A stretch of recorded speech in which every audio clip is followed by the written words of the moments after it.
Então, nessa aula de número 9, dentro do capítulo também 9 de tubulões, nós vamos aprender a resolver um dos problemas que acontece com frequência na engenharia.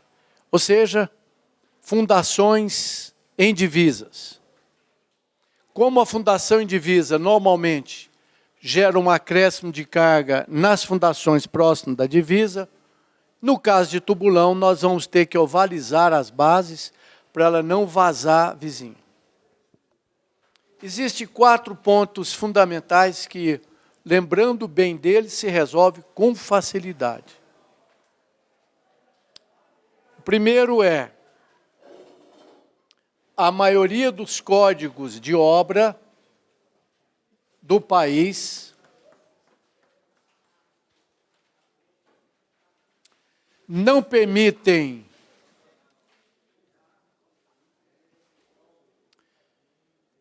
que nenhuma das faces ou geratriz de uma fundação esteja a menos de 50 centímetros. Portanto, essa é uma primeira condicionante. Vou até aumentar o desenho para ficar mais didático.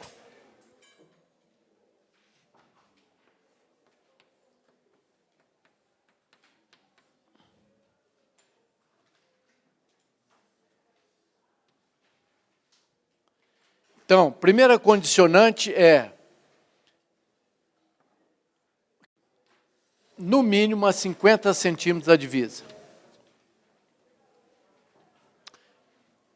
Segunda condicionante, não é norma, nem é obrigação, é experiência de projeto, que a base de um tubulão deve estar afastado da base do outro de 10 centímetros. Portanto, na sua obra, você deixando 5 centímetros, espera-se que o vizinho também deixe 5 centímetros. É relativamente nova. O grande artifício para o cálculo de tubulões de divisa é se referir tudo à própria divisa. Todas as medidas que entram no cálculo devem estar referido à divisa. Fica mais fácil de calcular.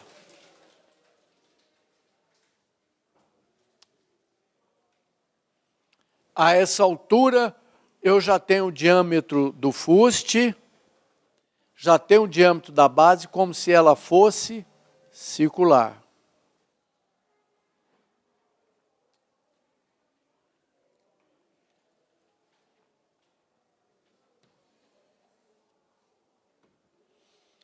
Então, o artifício fica assim colocado. Vou chamar de condicionante 1, ou C1, condicionante C1, e ou a condicionante C2.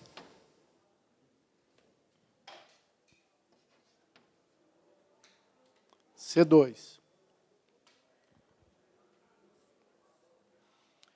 Calculadas essas condicionantes, nós adotaremos para prosseguir o projeto a maior delas. Porque adotando a maior, eu garanto as duas condicionantes. Nem vou ter fundação muito perto da divisa e nem vou avançar a base para o vizinho. Então, o artifício é calcular essas duas condicionantes e usar a maior. E a melhor referência, é possível calcular de outras formas, mas a melhor referência é levar tudo para a divisa.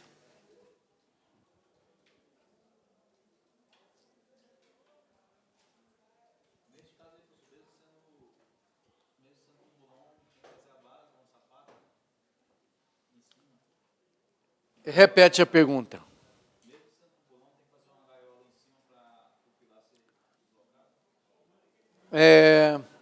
Qual é o seu nome? A pergunta do Petrone é se mesmo sendo um tubulão precisa fazer um bloco lá em cima de transição.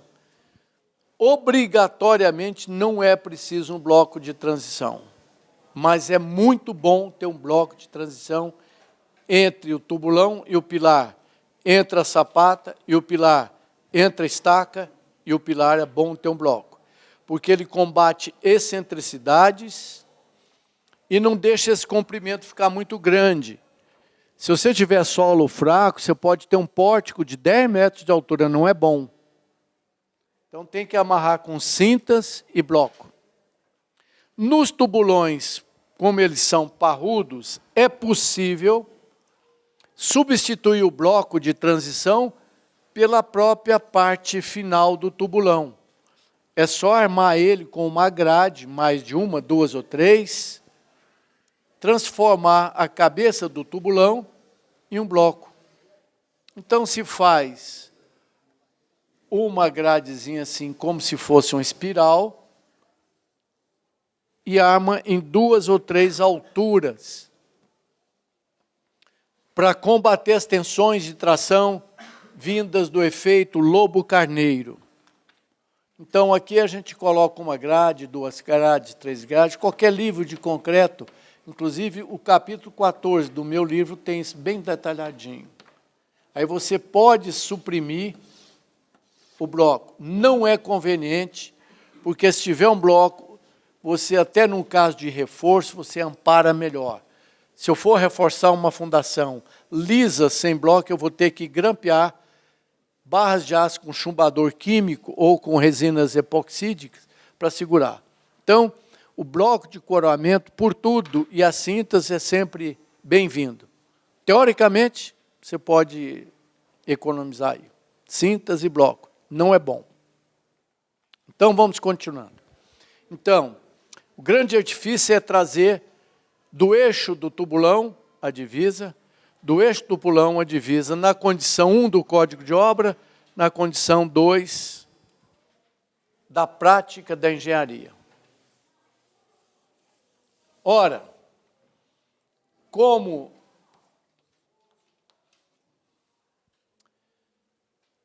eu vou tirar o meu tubulão debaixo do centro do pilar, a carga que vai passar para o tubulão não é mais a mesma, é chamada de reação R1. No caso, desculpa, reação R5, porque nesse exemplo o tubulão de divisa era o 5. E vai ter aqui também uma reação R6. Vai formar uma viga de alavanca. Consequentemente, o R5 é maior do que o P5. Eu vou calcular o tubulão com a carga maior. E o R6 é menor do que o P6. Na prática, não se economiza muito. A menos que esse alívio, né, vai ter um alívio, ele vai calcar o 5 e vai levantar o 6. Chegasse a ser a metade da carga de lá. Isso é uma prática corrente. Então, se eu aliviar 170 toneladas, aí vale a pena considerar só 170 toneladas. Vou economizar o diâmetro do fuste e da base. Pois não. Ali no P5 e P6, né? P5 e P6. Vamos imaginar que eu não tivesse o P6, não tivesse carga, mas seria necessário Criar uma fundação a tração. Passou de 4 metros, talvez valesse a pena fazer uma fundação tracionada. Dependendo da tração, esse tubulão tem que ser armado. Independente da tração, concreto resiste muito mal à tração, tem que ser todo armado. Inclusive, quando a tração é muito grande, por exemplo, tubulão de cortinas e tal, que chega aí a 100 toneladas de força horizontal, eu costumo fazer a base invertida de cabeça para baixo. Qual é seu nome? A pergunta do Márcio é, se eu não tiver, agora eu vou fazer uma planta. Tem a viga de equilíbrio aqui, olha. Tem um pilar P5 de divisa. Tem o pilar P6 aqui. Se ele não existir, que eu vou alavancar, eu vou ter que puxar o meu tubulão aqui para dentro,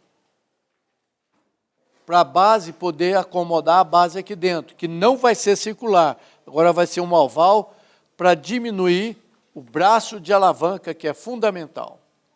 Não existindo esse pilar, eu crio uma fundaçãozinha, atração. E essa fundação atração, porque ela vai ser arrancada, eu vou fazer a viga de equilíbrio aqui, já eu vou desenhar ela. Tem que ser toda armada. E sendo tubulão, o ideal até é fazer uma base invertida.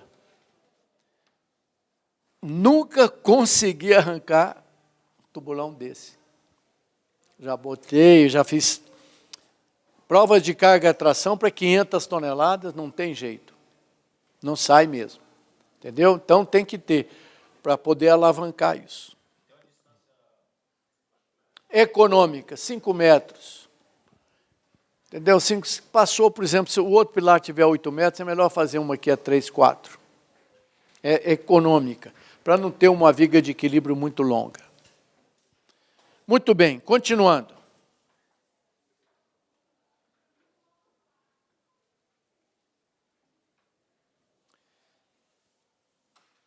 Lembra-se do artifício.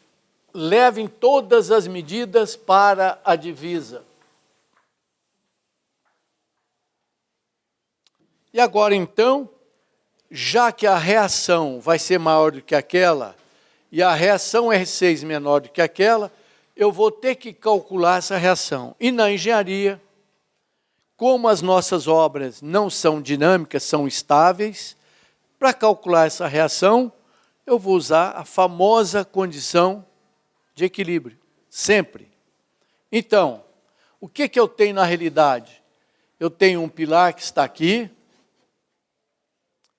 que é sempre bom deixar 2 centímetros da divisa. Nunca é bom encostar uma obra no vizinho. Dá um problema no vizinho, ele vai te condenar. Ou se ele estiver recalcando, ele vai te puxar. Isso, inclusive, eu me lembro de um caso que eu estou olhando em Itapema, lá em Santa Catarina. 2 vizinhos fizeram prédios que tinham um avanço de garagem assim. Prédio bastante parecido, o outro vizinho também fez. Esses prédios começaram a trincar, ambos. Então, surgiu um processo judicial. Olha, seu prédio está recalcando, está puxando o meu. O meu falou, não, é o seu que está puxando o meu. Até hoje não se resolver essa pelenga. Mas, por quê? Itapema é uma cidade que tem uma camada de areia ficando muito compacta, pouco espessa, de 5 metros. Depois uma gigantesca, 20 metros ou mais, de camada de argila mole. Então, é normal se fazer sapatas ou estacas. Só que a estaca não costuma passar, porque o ideal era levar as estacas lá para baixo, para a nova camada dura. Aconteceu que o zelador desse pilar, anos depois dessa pelenga, entrou embaixo para fazer manutenção na casa de bombas da piscina. Deu uma pane e a casa de bombas ficava embaixo, assim, um espaço de 1 metro. Ele verificou que todos os colarinhos ou pilaretes das sapatas aqui, ou dos blocos, estavam trincados. Se esse zelador não entrasse aqui, esse prédio ia desabar. Por quê? Lembra que eu falei no passado que pilaretes de sapata, também chamada de colarinho, eu não sei como é que a gente chamaria disso aqui, é pilaretezinho. É crítico. É uma das estruturas críticas. E o que é uma estrutura crítica? É aquela que desaba sem muito aviso. Todas elas avisam. Mas pilarete de sapata fica enterrada, ninguém vê, né? Não faz muito barulho, decompõe principalmente em cidades de praia, como Itapena, Recife, etc., o lençol freático aqui em cima e não tem sistema de tratamento de esgoto. Então, ataca o aço, corrói e decompõe o concreto. E o pilarete, além de tudo, é o que pega a maior carga de ondificação. Vem lá do 10º andar, somando, chega aqui é a parte mais carregada da obra e a gente não vê ela. E o pior, como em fundações, quem dá o problema é o solo, e o concreto, por isso, não precisa ser um concreto muito bom. No caso de sapatas e pilaretes, o concreto tem que ser bom, igual na estrutura. Lembram? Então, há uma relaxação na concretagem aqui, imaginando que ele possa ter só 5, 6 MPa. Tem que ter a mesma resistência, 20 MPa da estrutura. E por isso eu recomendei, lembram-se, de dobrar a área de concreto e dobrar a ferragem, porque é uma área perigosíssima.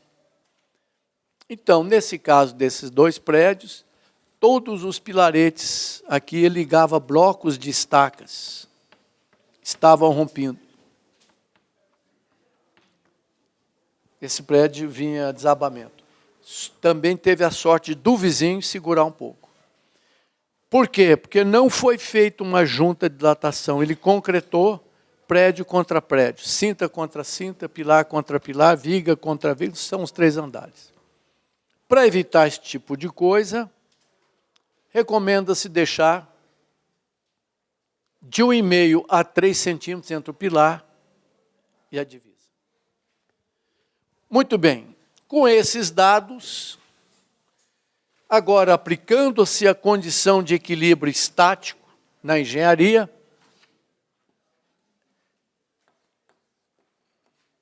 ,720 toneladas, e a reação R1, R5, que eu quero saber qual é. Aqui nós temos o pilar 6 e a reação R6. Eu nem vou calcular isso daqui, porque eu não vou economizar esse alívio, né? Aqui fica bem claro que ele vai comprimir e vai aumentar R5, e aqui vai aliviar P6, mas eu não vou levar isso em conta. Não vou economizar aí. O eixo entre pilares dados foi 5 metros. Vão L é igual 5 metros. E esse aqui é o famoso braço de alavanca, ou seja, a excentricidade procurada. Então, como é que eu acho R1, R5 e R6? Da condição de equilíbrio de momentos, que tem que ser igual a 0, adotando qualquer sentido como positivo, esse, por exemplo, eu vou dizer que P5 vezes L é igual a R5, que multiplica L menos E. Conheço P5, conheço L, quero saber o E e o R5.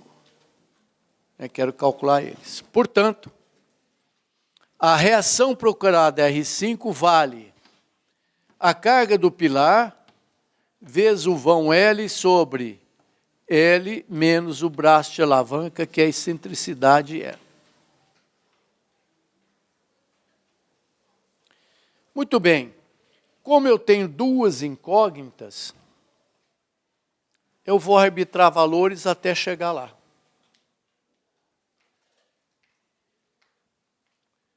Então, segundo artifício de cálculo, tendo 2 incógnitas, E e R, numa mesma equação, eu vou arbitrando valores até chegar numa posição próxima um do outro.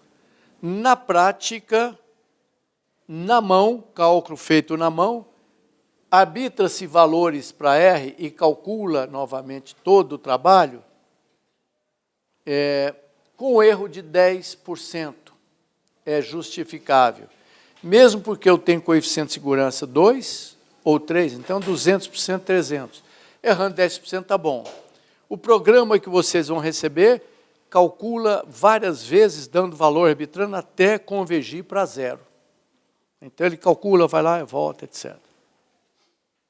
Então, segundo artifício, como eu tenho uma equação só e 2 incógnitas, é a reação que eu procuro para calcular o tubulão agora. Agora eu vou calcular o tubulão não com 720 toneladas, mas com a nova carga, porque está na divisa. Também não sei qual é a excentricidade.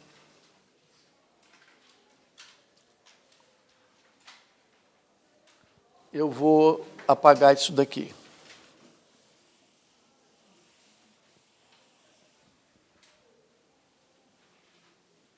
Muito bem. Também, por experiência prática, eu recomendo, por experiência prática de tanto calcular isso, eu recomendo adotar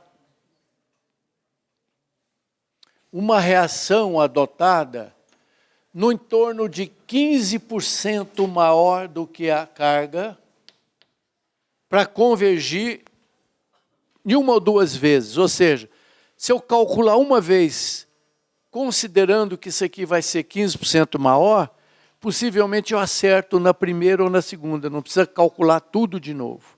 Já já a gente vai entender isso. Eu vou arbitrar esse valor, aí eu mato uma incógnita.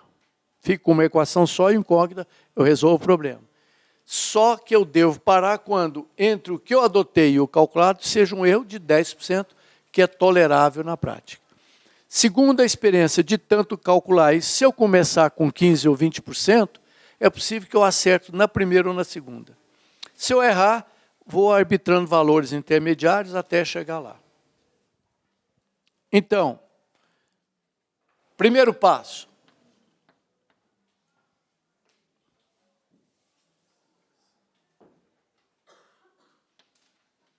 Então, eu começo esse exemplo adotando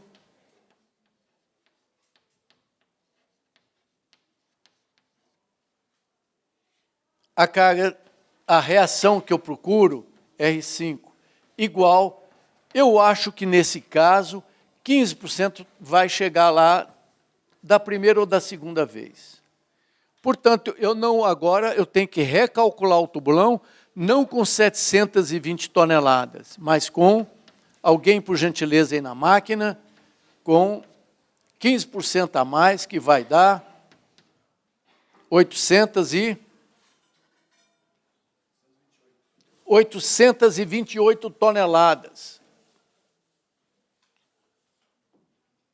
Então, face a essa excentricidade, eu vou usar 828 toneladas e não 720. Portanto, o fuste vai aumentar. Por que eu preciso saber do fuste? Por causa da condicionante. A condicionante C1 vai ser 50 centímetros do código de obra mais a metade do fuste. Então, o fuste que é 1,40 certamente vai para 1,50 ou 1,60. A condicionante 2 vai ser 5 centímetros mais a metade da base, que era 3,60. Certamente vai aumentar um pouquinho.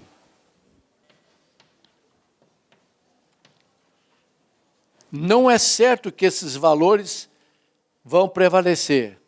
Depende. Se eu acertar na primeira, eu vou ter 828 toneladas mesmo. Ora, nós já vimos das aulas anteriores que o fuste é simples. Raiz quadrada da reação agora adotada 5, dividido por 392,5, que é 5 MPa vezes 0,785, que é π sobre 4. Portanto, o fuste adotado seria igual, por gentileza, o pessoal de apoio no cálculo aí. Deve dar 1,60 m por aí. Da mesma forma, a base nova será raiz quadrada da reação R5 sobre 0,785, que é π sobre 4, vezes a tensão admissível média, calculada já.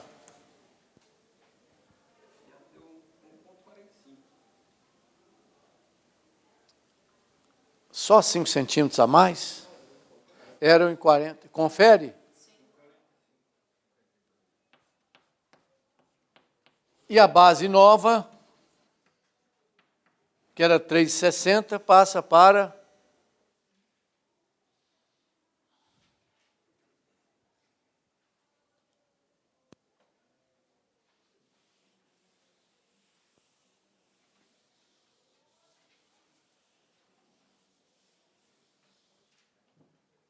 'Vou deixar a fórmulazinha ali.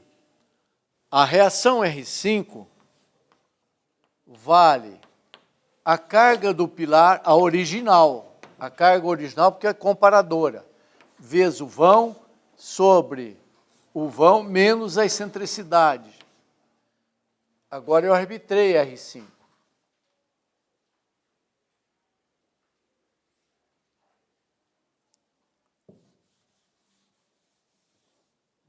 Então, a base nova deu 3,83, que já vai direto para 3,85. Portanto,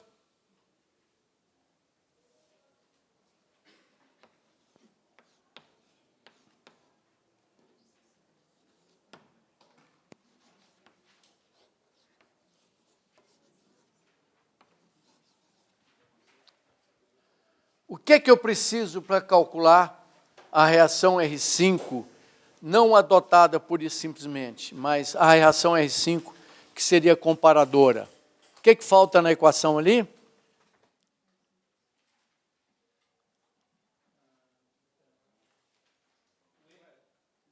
O Ezinho, a excentricidade. Olhando para essa figura aqui, quanto vale o E?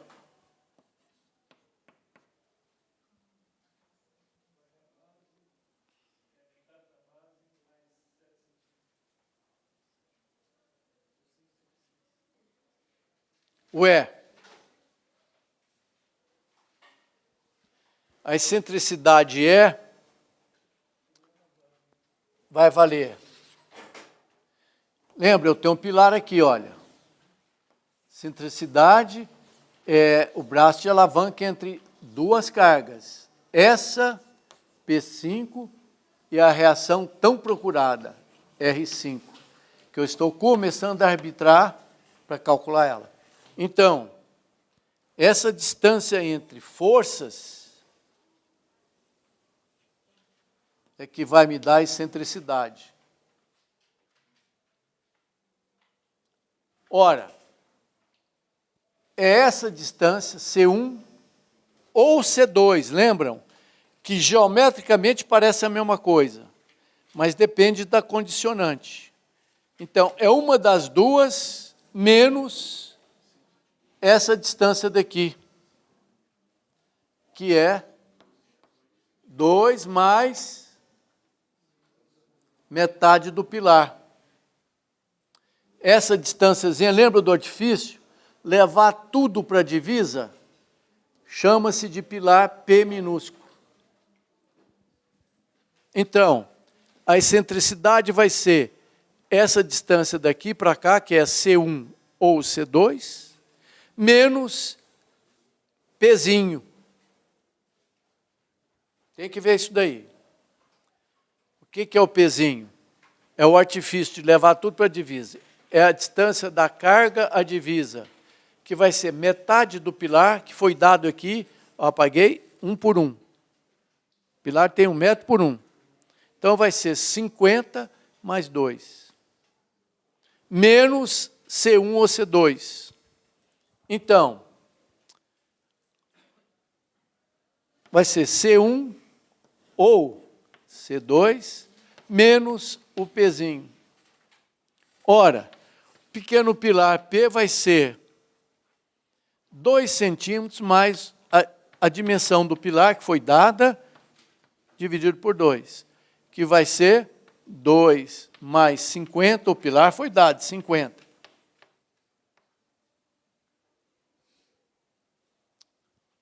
A moça lá do fundo, cota 00, qual é seu nome mesmo?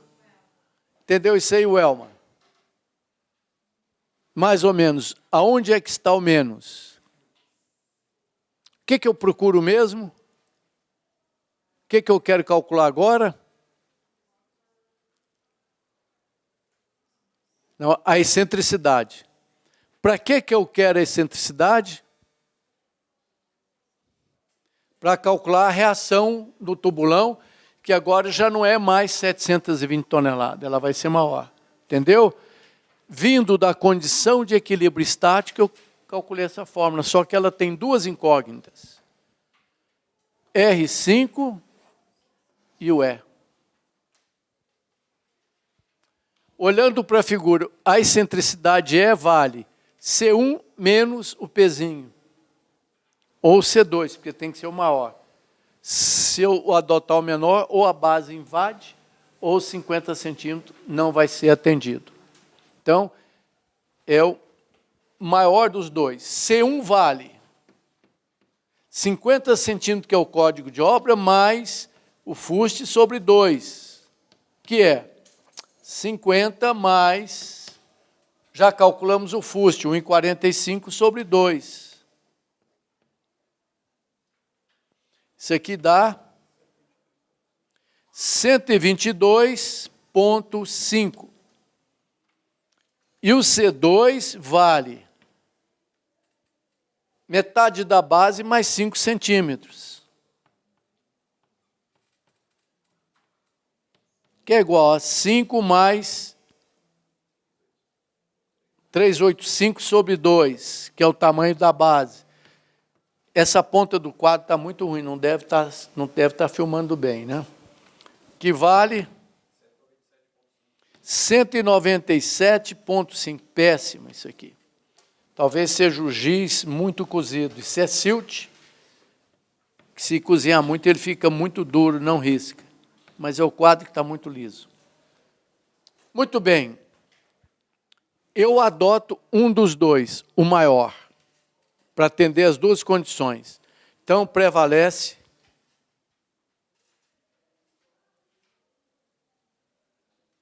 o C2. A base é 3,85 mesmo?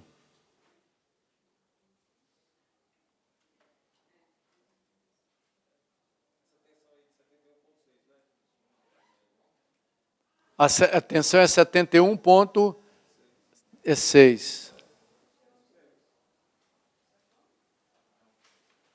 Muito bom. Então, a excentricidade procurada, se a carga adotasse fosse essa de 828 toneladas, se eu tivesse intuitivamente acertado, a excentricidade seria 1,97,5 menos o P pequeno, que é metade do pilar, mais 2 centímetros, que é 52. Então, a excentricidade vai ser 145,5 centímetros.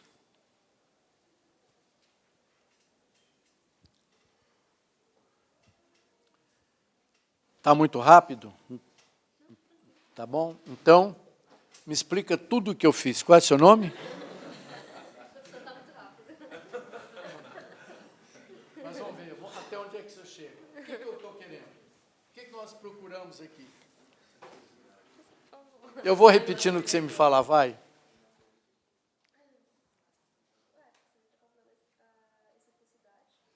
Para que eu estou procurando a excentricidade? O rapaz de azul, para que eu quero a excentricidade? Aproveita. Alguém? Calcular a reação. Por que eu quero calcular a reação? Para quê? Por que eu não usei a carga do pilar que eu já tenho? Porque como eu desloquei, ele aumenta a carga, eu não sei qual é. E como eu não sei, eu tenho que fazer um processo numérico, dando valores, arbitrando valores. Método, chama-se método numérico. Então, para calcular a excentricidade, está aqui o esqueminha. Usando dois artifícios, né? Sempre referir tudo a divisa é mais fácil. Ora, a excentricidade é a excentricidade das duas cargas. Vale C1 menos Pzinho. Só que, na realidade, não é C1, é o maior deles. Se eu usar o C1, que é menor, essa base vai entrar aqui dentro. Então,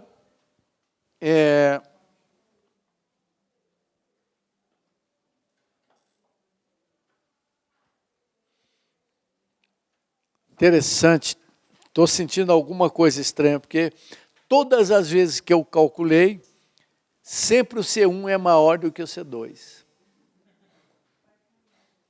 Ah, muito bem, está aqui. É a intuição. Essa base não é circular. Se ela for circular, ela vai para lá, ela passa. Aí fica um super braço de alavanca, né? Um braço de alavanca grande, vai dar uma reação grande, vai ficar muito cara. E olha, uma viga em balanço com uma carga de 720 toneladas, com um braço de alavanca de 1,40 m, vai dar um momento negativo enorme. Vai ter uma ferragem caríssima, 700 toneladas de excentricidade, dá um momento negativo muito grande, vai ficar uma vigona, né? Você tem isso, tem esse apoio que é a reação R, tem a carga P, e as outras duas cargas aqui, é um apoio.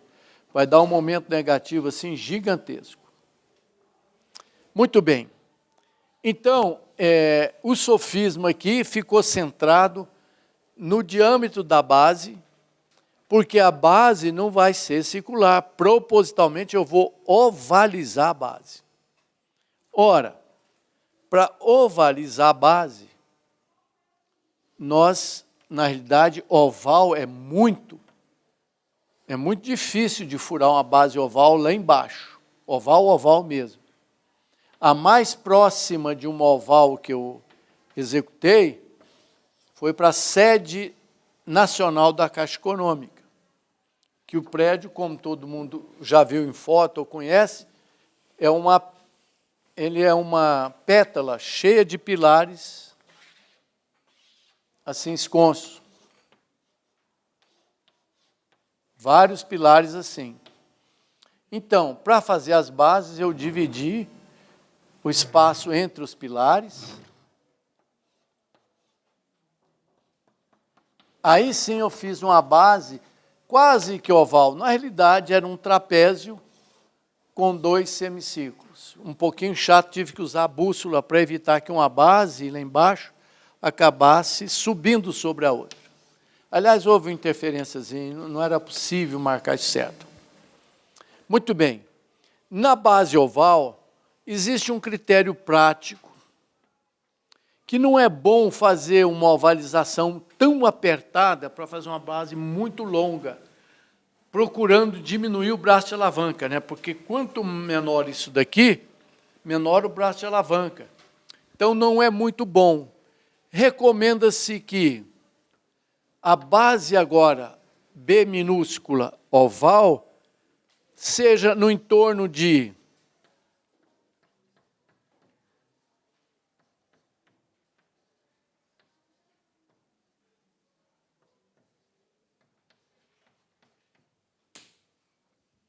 Ou seja, na ânsia de diminuir a viga de equilíbrio, eu vou fazer uma base muito longa, estreita, não é muito bom para o solo.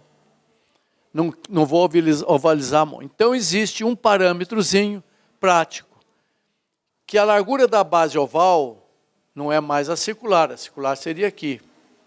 Desde que eu manter a área da circular igual ao oval, o solo sente a mesma pressão. Mas essa forma que altera um pouco a capacidade de carga não é bom. Então, que a base esteja entre 1,5 e 2. Vamos adotar uma vez e meia. Pois não.